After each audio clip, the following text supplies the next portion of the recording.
स्वागत है आपको मेरे चैनल में। और यहाँ बन रहा है कढ़ी। ये देखो, ये कढ़ी बन रहा है। वैसे तो अभी ये पतला लग रहा होगा आप लोगों को, क्योंकि अभी ये बन ही रहा है। सॉरी, देखो कढ़ी बन रहा है यहाँ पे, और इधर बन रहे हैं मेरे चावल भी बन रहे हैं। और गाइस, मैं आप सबको एक चीज़ दिखाती हूँ। मुझे खाना बनाते बनाते चूल्हा साफ़ करने की बीमारी है। इस चक्कर में ये देखो, अंगूठा जल गया है मेरे।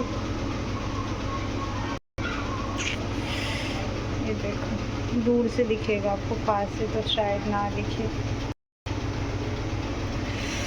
तो अभी बन रहे हैं हमारे डिनर में कढ़ी चावल।